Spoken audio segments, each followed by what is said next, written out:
So hello guys, welcome to my new blog. So guys, আজকে আমি চলে এসেছি আমাদের কলেজ থিওরি বিদ্যাসাগর কলেজ। আর আজকে হচ্ছে আমাদের সায়েন্স এক্সিবিশন। প্রত্যেক বছর একবার করে হয়, সো আজকেও হচ্ছে সেটা। সো তোমাদেরকে শেয়ার করবো কেমন কি এক্সিবিশনের প্রজেক্টগুলো করেছে। সো তোমরা ভিডিওটা কন্টিনিউ দেখতে থাকো। তো গাইস, আমাদের এক্সিবিশন আর কিছুক্ষণের মধ্যে আরম্ভ হবে। সো তোমাদেরকে দেখাবো। তো তোমরা ব্লগটা কন্টিনিউ দেখতে থাকো। এখানে দেখতে পাচ্ছ আমাদের বন্ধুরা সব চলে এসেছে দীর্ঘ 15 দিন পর। হ্যাঁ, অনেক দিন পর আমরা কলেজে এসেছি, দীর্ঘ 25 দিন পর এসেছি। মানে আমি নিজেই ভুলে গেছি কলেজে আদৌ আমি পড়ি কিনা। भाई साहब कुछ ज्यादा नहीं हो गया ये? मतलब कुछ भी। সো গাইস, এইমাত্র আজকের এই প্রদর্শনী সভায় আমাদের অধ্যাপকবৃন্দ আগেই উপস্থিত হয়েছেন। এক একটি বিভাগ তো দেখতে পাচ্ছ সমস্ত ডিপার্টমেন্টরা স্টল করেছে। তো কোন ডিপার্টমেন্ট কেমন কি সায়েন্স এক্সিবিশন করেছে সেটাই তোমাদেরকে আজকে দেখাচ্ছি। সো চলো। তো গাইস, দেখতে পাচ্ছ প্রথমেই রয়েছে ফিজিওলজি ডিপার্টমেন্ট। আমরা এখন চলে এসেছি ফিজিওলজি ডিপার্টমেন্টে। একটু এক্সপ্লেন। আমরা দেখেছি পেন কি এখানে পেন ওখানে লেখা আছে ডিটেল, আমি এখানেই বলছি। আমাদের যখন হাতে কাটে তখন সেটা নিউরনসের মাধ্যমে ভায়া স্পাইনাল কর্ড, এটা স্পাইনাল কর্ডের ট্রান্সফারসেশনগুলো স্পাইনাল কর্ডের মাধ্যমে ব্রেনে যায় এবং ব্রেনে যাবে তবেই কিন্তু বুঝতে পারবো যে হাতে পেন হচ্ছে। যেমন কি আমি বলি চোখের ক্ষেত্রেও তাই, আমাদের চোখ পারফেক্ট আছে, চোখ দেখছে, কিন্তু চোখে যদি অপটিক নার্ভটা কেটে দিয়েছে, এটা চোখ থেকে ব্রেনে গিয়েছে, তাহলে কিন্তু চোখ ঠিক থাকা সত্ত্বেও কিন্তু আমরা দেখতে পাবো না। যখন মানে ধরো আমাদের পেন দু রকমের, একটা হচ্ছে স্লো পেন, একটা হচ্ছে ফাস্ট পেন। এবার যখন আমাদের স্লো পেন যেটা হচ্ছে সেটা হচ্ছে যখন আমাদের ধরো গল ব্লাডার স্টোন, যখন ম্যাক্সিমাম এখন গল ব্লাডার স্টোনটা এখন প্রায় সবারই হয়, কমন হয়ে গেছে। 60% 70% ফ্যামিলিতেই এখন বা বাড়িতেই দেখা যায় গল ব্লাডার স্টোন। তো সেক্ষেত্রে যখন স্টোন হয়, একটা 2-2.5 মাস ধরে টানা একটা ব্যথা থাকে, অস্বস্তিকর ব্যথা থাকে। এবার ওই ব্যথাটা যদি না হতো তাহলে কিন্তু আমরা ডাক্তারের কাছে যেতামও না এবং ভেতরে ভেতরে রোগটা কিন্তু একটা বিভীষিকার রোগ। ফিজিক্স ডিপার্টমেন্টে। তো দেখা যাক তাদের কি প্রজেক্ট, কি তোমাদের কি প্রজেক্ট। তো বেসিক্যালি আমরা আজকে একটা 3D হলোগ্রাম প্রিপেয়ার করেছি। 3D বা হলোগ্রামের বেসিক কাজ হলো গিয়ে যে কোনো 2D কিংবা 2D পিকচারকে কিংবা 2D ভিডিওগ্রাফিকে 3Dতে কনভার্ট করা। তো আমরা যদি এখানে কোনো যদি যে কোনো আমরা এখানে দেখাবো, আমি যে কোনো একটা পিকচার লাগালাম, হলোগ্রাম ভিডিও, হ্যাঁ হলোগ্রাফিক ভিডিও লাগালাম, যেটা আমি এখনই দেখাবো এটা 3Dতে কিভাবে হয়ে যাচ্ছে। এটা আউটপুটটা এখানে পাবো। এবার এখানে একটু আলুতে একটু ব্লক করে যদি দেখা যায়, হ্যাঁ দেখা যাচ্ছে, দেখা তাহলে এখানে একটা 3D পিকচার দেখা যাবে। হ্যাঁ দেখা যাচ্ছে। একটা ড্যান্সিং এর একটা ভিডিও দেখা যাচ্ছে, আশা করছি সোজাই দেখা যাচ্ছে। হ্যাঁ হ্যাঁ উল্টো দেখা যাচ্ছে। আর তো এটার মেন আজকালকার দিনের মেন প্রবলেম এটাই যে সবাই আজকালকার দিনে ফোনে ব্যস্ত। সে মুভি হোক, সিনেমা হোক কিংবা যে কোনো রিলস হোক, ইনস্টাগ্রামে সবাই ফোনেই সব কিছু দেখছে এখন। তো সেগুলো যদি ডাইরেক্ট ফোনের স্ক্রিন থেকে না দেখে একটা হলোগ্রামের মাধ্যমে দেখে, তাহলে তার চোখের কোনো রকম ক্ষতি হবে না। এর ফলে তার চোখ অনেকদিন দীর্ঘস্থায়ী হবে আর ভিডিও দেখা হবে, মানে লাঠিও ভাঙবে না, আবার সাপও মরবে। বানাবো কি ওরে বাড়িতে? এটা যে কোনো যে কোনো হলোগ্রাম খুবই সহজভাবে বানানো যায়। একটা যে 3D একটা মানে এটা কি করে বোঝাই আমি, একটা 45 ডিগ্রি অ্যাঙ্গেলে আমি দুদিকে কাট লাগালাম আর এখানে একটা উপরে একটা কাট লাগালাম যেখানে আমি ফোন বা ট্যাব কিছু প্লেস করে রাখতে পারবো। তারপরে একটা স্বচ্ছ বা অস্বচ্ছ প্লাস্টিক কিংবা কাচের 3D ভাবে মানে 45 ডিগ্রি অ্যাঙ্গেলে প্লেস করে দেবো। এর ফলে যারা সামনে থেকে দেখবে তারা এটাকে 3D ভাবে দেখতে হবে। যদি 45 ডিগ্রি অ্যাঙ্গেলেতে না হয় তাহলে কিন্তু 3D ভাবে দেখা সম্ভব। Thank you. খুবই সুন্দর। তোমাদের আচ্ছা, এখানে একটা হচ্ছে আমাদের লেজার সিকিউরিটি সিস্টেম। আচ্ছা, যেটা থাকবে বড় বড় যে কোনো মিউজিয়াম ও অন্য কোনো জায়গাতে সিকিউরিটি হিসাবে ইউজ করা হয়। এখানে 45 ডিগ্রি অ্যাঙ্গেলে তোমার এখানে মিররগুলো সেট করা আছে, ঠিক আছে? 4টে মিরর আছে নাকি? 4টে মিরর আছে। এবারে যখন এই অবস্থাতে এখানে একটা এলডিআর সেন্সর লাগানো আছে, এখানে সার্কিটটা ক্লোজ হচ্ছে, সার্কিট যখন ক্লোজ তখন এলডিআর এসে অফ হিসেবে কাজ করবে, অফ মানে এখানে বিপ কোনো করবে না। এবার যখনই তুমি কি করবে, যখনই তুমি সার্কিটটা ব্রেক করছো, ব্রেক যখন করছো তখন বিপ করছে, কারণ এখানে তোমার আলোটা পড়ছে না, সার্কিট তখন অন হয়ে যাচ্ছে, তাই জন্য বিপ করছে। এবার তোমার এটা কোনো হাইফাই যেখানে কোনো সোনার দোকান হোক বা কোনো মিউজিয়াম, সেখানে তুমি রাখতে পারবে এটা। আচ্ছা, আর একবার দেখি, মানে এখানে যখন কিছু আসবে বাধা পেলে তুমি করো আমাদের হাত থেকে সেন্স করে। এই দেখো এখন কোনো বাধা পাচ্ছে না। এবার তুমি হাত দাও, হাত বা অন্য কিছু যা কিছু যা কোনো অবস্টাকেল এই কি কোনো দিকে যেদিকে মানে লেজারটাই ক্রস করতে, মানে অবস্টাকেল কিছু এলেই মানে এলডিআর সেন্সরটাতে আর কাজ আসছে না, লাইটটা তখন মানে সুইচটা আর কি অন হয়ে যাচ্ছে, সার্কিটটাকে অন করে দিচ্ছে। রেজাল্টটা কি হবে, রিফ্লেক্ট কি হবে করছে এখানে চারিদিকে? আয়নাগুলোকে লাগানো আছে এমন ভাবে লাগানো আছে যাতে সব 45 ডিগ্রি অ্যাঙ্গেল, 45 ডিগ্রি অ্যাঙ্গেল এখানে যাচ্ছে, এখান থেকে এই অবধি, এখান থেকে এখানে, এখান থেকে এখানে, বাস দিয়ে একটা তৈরি করা হয়েছে। আচ্ছা, এবার এটা আরো ভালোভাবে করা যেতে পারে, আরো প্রোটেক্টিভ ভাবে যদি কিছু করা হয়, আরো হয়তো আয়না দিয়ে এখানে তো একটা শুধুমাত্র এটা আছে, এখানে তো আমরা উপর দিকে এখানে এটা নিতেই পারবো, এই দিক থেকে ফেলতে পারি আর বিমটাকে আরো নানাভাবে ফেলে আরো এটা কমপ্লেক্স। আর এটা হচ্ছে একটা মানে এলডিআর বেসড সোলার মানে সোলার ট্র্যাকার সিস্টেম, ঠিক আছে?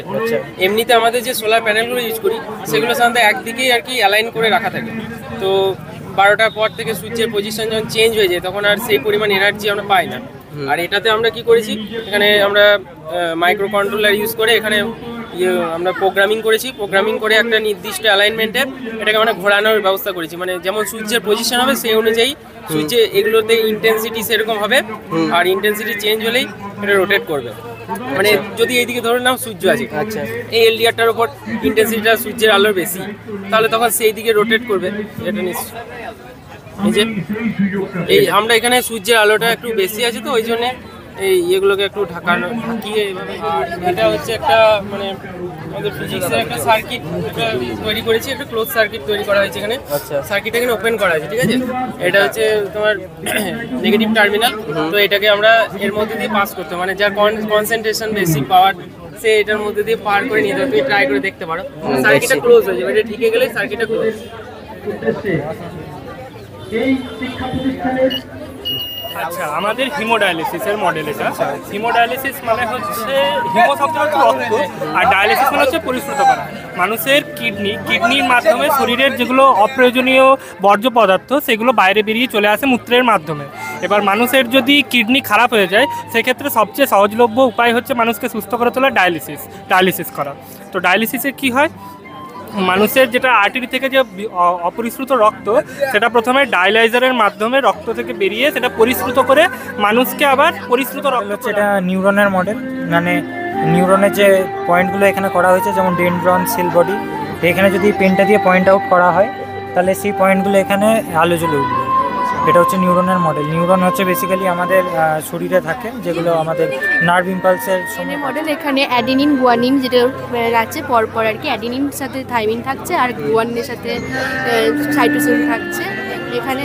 আর ওয়েস পুরো হচ্ছে এটা বিডিএনএ বেসিক্যালি, যেহেতু এটা রাইট হ্যান্ডেড হচ্ছে তার জন্য এটা। তো বন্ধুরা, নেক্সট আমরা চলে এসেছি মাইক্রোবায়োলজি ডিপার্টমেন্টে। সো দেখা যাক তাদের কি কেমন কি মডেল। তো দিদি, তোমাদের কি মডেল একটু এক্সপ্লেন করে দাও, এই মাইকটা ধরো। আমাদের যেটা মডেল সেটার নাম হচ্ছে food duality and gut harmony. তো এটার দ্বারা আমরা বোঝাচ্ছি যে আমরা যে নর্মাল ডায়েটে আমরা যেগুলো রোজ রোজ খাই, গুড ফুডের ব্রকলি, ব্যানানা, অ্যাপেল, মিল্ক, এগুলো as a bad food, junk food কিছু খাই, pizza, soft drinks, ice cream, sandwich, burger. তো এগুলো খাওয়ার ফলে আমাদের বডিতে কিছু ব্যাকটেরিয়াস আছে যারা ইনক্রিজ করে যায়, এবং যেমন ব্রকলিটাই এটার ক্ষেত্রে বাইফিডোব্যাকটেরিয়াম এটা বৃদ্ধি পায়, এবং তার ফলে আমাদের কিছু ভালো কাজ হয়, যেমন ডায়াবেটিস 2 যে রিস্ক সেটা কমে যায়, প্লাস আবার আমাদের অ্যাসিডিটিটা বাড়িয়ে তোলে, যার কারণে আমাদের হার্মফুল ব্যাকটেরিয়া পেটে সেগুলো মারা যায়। অ্যাজ এ ব্যাড ফুড যেমন ডায়াবেটিস, তারপরে ওবেসিটি, আইবিডি, এগুলো এমনকি অনেক দিন ধরে খাওয়া হলে ক্যান্সার পর্যন্ত হতে পারে। তো এটাই বোঝাচ্ছি। আর তাছাড়াও আমাদের কাছে স্ক্যানারও আছে, এই স্ক্যানারটা স্ক্যান করলে এই টপিকটা বোঝা যাবে সম্পূর্ণ। স্ক্যান করতে পারো।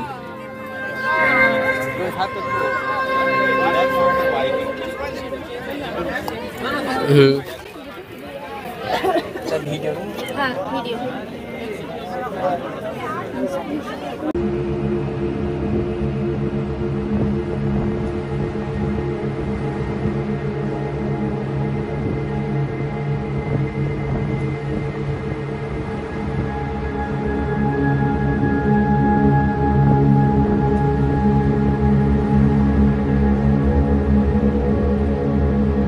একটু এক্সপ্লেন। হ্যাঁ, আমাদের টপিক হচ্ছে অ্যানসিয়েন্ট ইন্ডিয়ান মাইক্রোবায়োলজি। তো বর্তমানে আমরা যেগুলোকে আয়ুর্বেদিক হিসাবে দেখছি, তো সবই আয়ুর্বেদিক বলতে আমাদের সবই নিত্য প্রয়োজনীয় এক একটা অংশ।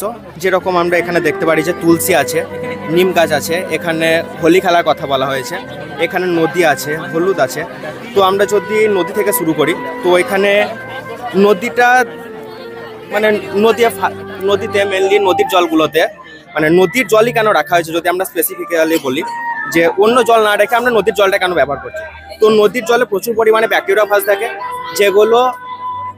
যেগুলো মানে জলে থাকা ব্যাকটেরিয়াকে মারতে পারে। আর নদীকে বলা হয়, নদীতে ব্যাকটেরিয়া ফাজটা বেশি থাকে, তার কারণ হচ্ছে নদী যেখান থেকে সৃষ্টি হয়েছে এবং সৃষ্টি থেকে তার মোহনা পর্যন্ত ডিস্টেন্স। তো গাইস নেক্সট আমরা চলে যাব ফিজিক্যাল এডুকেশন ডিপার্টমেন্টে। তো চলো, এটা হচ্ছে আমাদের first aid. First aid kit হাসপাতাল বা চিকিৎসা ক্ষেত্রে নিয়ে যাওয়ার আগে এই ফার্স্ট এড ব্যবহার করা হয়। ফার্স্ট এডের মধ্যে রয়েছে প্রথমে অর্থাৎ কোনো কেটে ছিঁড়ে গেলে আমরা ডেটল দিয়ে ওয়াশ করব। তারপর ডেটল দিয়ে ওয়াশ করার পর আমরা টিপেট মলম লাগিয়ে ব্যান্ডেজ করব। যদি হালকাভাবে ছেঁড়া যায় সেই জায়গায় আমরা ইউজ করব ব্যান্ডেড ইউজ করবো। আর যদি কোনো আহত ব্যক্তি যেখানে আঘাত পেয়ে গেছে, যে ফুলে যায়, রক্ত জমে গেছে কিন্তু কোনো কাটেনি, সেই জায়গায় আমরা ইউজ করব কোল্ড আইস প্যাক ইউজ করবো। সেই জায়গাতে বরফ মানে আইস থেরাপির মাধ্যমে এটাই সম্পূর্ণ হবে। আইস প্যাক লাগানো যাবে 72 ঘন্টা পর্যন্ত। 72 ঘন্টা পর আমরা লাগাবো হট প্যাক, অর্থাৎ গরম পানিকে ভরে এটার মধ্যে তাপমাত্রাকে কাজে লাগে সাইনোভিয়াল ফ্লুইডকে গলানো যাবে, সেই জন্য আমরা ব্যবহার করব হট প্যাক। এরকম ভাবে আমাদের ফার্স্ট এড সম্পন্ন হয়েছে। ডান দিক থেকে সেটি প্লেয়ার দাঁড়াবে এবং রোটেশনের সময় সেটি বাঁ দিকে ঘুরবে। এটি হচ্ছে সার্ভিস লাইন, এটি হচ্ছে আক্রমণ রেখা। এটি As you can see, this is a topic on postural deformities. So we can see there are 6 kind of postural deformities in our bodies. First 3 is upper body, then the rest 3 are for the lower body. So kyphosis, lordosis and scoliosis, these are the upper body postural deformities. Kyphosis is something which happens in our upper back area, okay, and lordosis is something which happens in our lower spine area, and scoliosis is when the spine goes sideways. Flat foot, which is, we can see this is a normal foot and this is a flat foot. And knock-knees is when we stand, our joints touch each other, and in bow legs, when we are standing, it is apart from each other.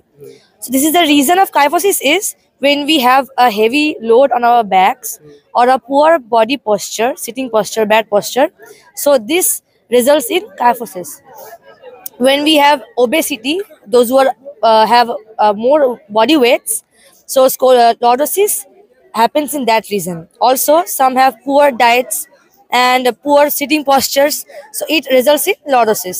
Scoliosis is something which if someone carries a heavy weight on the one side of their body, so it automatically the spine starts to curve in. তো বন্ধুরা next আমরা চলে যাব philosophy ডিপার্টমেন্টে। তো দাদা আপনাদের কি এটা ফুড স্টল নাকি? সাংখ্যদর্শনের 3টে গুণ, আচ্ছা, সত রজতম।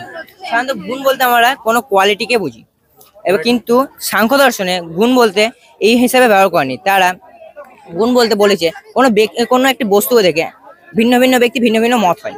যেমন একটা বস্তু দেখে একটা ব্যক্তির সুখ উৎপন্ন হয়, সেই একই বস্তুকে দেখে অন্য একটা ব্যক্তির দুঃখ উৎপন্ন হয়। আর কোনো একটা ব্যক্তির সেই দুটোকে মানে সুখ দুঃখ উভয় উৎপন্ন হয় না। যেমন একটা কোকিলের কণ্ঠস্বর শুনে একটা শিল্পী ব্যক্তির সুখ উৎপন্ন হয়, আর একটা অসুস্থ ব্যক্তির দুঃখ উৎপন্ন হয়, কেন তার ভালো লাগছে না। আর সেই কোকিলের কণ্ঠস্বর একটা কৃষকের কাছে সুখ দুঃখ উভয় উৎপন্ন হয়, তার কোনো প্রয়োজন পড়ে না। এবার যাবো আমাদের ডিপার্টমেন্ট এমসিজে মানে মাস কমিউনিকেশন ডিপার্টমেন্ট, সেখানে কেমন কি মডেল করেছে সেটা তোমাদেরকে তুলে ধরবো। সো চলো যাওয়া যাক। এমসিজে ডিপার্টমেন্ট বল কি মডেলটা এক্সপ্লেন ওই দিক থেকে শুরু হয়েছে। আমাদের টপিক হচ্ছে, এখান থেকে বলে দিচ্ছি যে সঠিক প্রপার ওয়েতে কমিউনিকেশন করলে তবেই আমরা যে মিডিয়া এখন যে পরিস্থিতিতে রয়েছে, এখন জনগণের কাছে মিডিয়ার যে সংজ্ঞাটা এসে দাঁড়িয়েছে সেটা আমাদের ক্লিয়ার করাই হচ্ছে মেন মোটিভ। ওখানে অনেক ধরনের সিচুয়েশনস আছে যার মাধ্যমে আমরা কিন্তু ফেক জার্নালিজমের দিকে ঝুঁকে পড়েছি। প্রথমটা ওরা বোঝাবে, ওদের কাছে। ওই যে এটা হচ্ছে কমিউনিকেশন ইজ দ্য কি, অর্থাৎ কমিউনিকেশনই হচ্ছে সমস্ত কিছু মাধ্যম, সমস্ত মানে কমিউনিকেশন যদি আমাদের মধ্যে ঠিকঠাক হয় তাহলে কিন্তু আমরা সমস্ত কিছুই ঠিকঠাকভাবে বুঝতে পারবো। বোঝা তো এখানে হচ্ছে ইন্ডিভিজুয়াল ডিফারেন্ট থিওরি, মানে তোর আর আমার মনোভাব কখনো সেম হবে না, তুই আলাদা ওয়েতে ভাববি, আমি আলাদা ওয়েতে ভাববো। তো তার জন্য ব্যাপারটা কি হবে, এরকম তো অনেক বড় সোসাইটি না আমাদের, তো এখানে মানুষজনের ভাবনা চিন্তা আলাদা, সবাই মিডিয়াকে রাফ ইউজ করছে। তো যেখানে রাফ ইউজ করার কারণে কি হচ্ছে, মিডিয়ার খারাপ ইম্প্যাক্ট পড়ছে সোসাইটির ওপর, তো তার জন্য অনেক প্রবলেম ক্রিয়েট হচ্ছে। তো সেই প্রবলেমগুলো তো এখানে আমরা দেখতে পাচ্ছি এখানে 5টা আলাদা আলাদা ভাগ আছে, media mogul, elite person, government, political learner, journalist. Media mogul বলতে আমরা বোঝাই যারা সমাজে সব থেকে উচ্চ শ্রেণী আছে, মানে যেমন মার্ক জুকারবার্গকে ধরতে পারি বা আদানি আম্বানি যারা। তো এখানে প্রত্যেকজনের আলাদা আলাদা নিজেদের ওপিনিয়ন থাকার কথা, তাদের ওপিনিয়ন অন্য অন্য দেওয়ার কথা, কিন্তু আমরা দেখছি বর্তমান ক্ষেত্রে সবার ওপিনিয়ন মিশে গিয়ে এক হয়ে সে কি বলছে সে নিজেও জানে না, কারণ সে বায়াসড হয়ে আছে। অর্ডিনারি পার্সন বলতে সাধারণ জনগণ, তারা কি শুনছে তারাও সেটা জানে না, কারণ তাদের মধ্যে সত্যি মিথ্যে বোঝার মতো ক্ষমতাটা থাকছে না, পুরো একটা ডিসঅনেন্স সৃষ্টি হয়ে আছে। কেজের মধ্যে রাখার কারণটা কি? কেজের মধ্যে রাখার কারণ হচ্ছে যে আমরা এখন অদৃশ্য কেজের মধ্যেই যেন বন্দি আছি, এরকম একটা সিচুয়েশন কিন্তু বর্তমানে হয়ে রয়েছে। কারণ বর্তমানে আমরা চোখের সামনে যা কিছু ঘটনা দেখি সেটা কিন্তু প্রতিবাদ আমরা সরাসরি করতে পারি না, কারণ আমরা জেনেই উঠতে পারি না কারণ আসল সত্যিটা কি আর কোনটা মানে ভুল। এরকম প্রচুর ঘটনা চারপাশে কিন্তু ঘটছে। সেখান থেকে বেরিয়ে আসার জন্য মিডিয়াকে যে স্টেপটা নেওয়া উচিত সেটা হচ্ছে ট্রু জার্নালিজমের যে সংজ্ঞাটা, আমাদের সোশ্যাল রেসপন্সিবিলিটি, সেটা কিন্তু মেনটেন করা উচিত। তো গাইস এখন টিফিন খাচ্ছি, আমাদেরকে টিফিন দিল, তো খেয়ে নিই। তো গাইস এই ছিল আজকের ভিডিও। তো সমস্ত তোমাদের মডেল দেখালাম, সমস্ত ডিপার্টমেন্ট, এখনও অনেকগুলো ছিল সেগুলো দেখাতে পারিনি। সো ভিডিওটা কেমন হয়েছে অবশ্যই লাইক, কমেন্ট, শেয়ার, সাবস্ক্রাইব করবে। তো thanks for watching this video.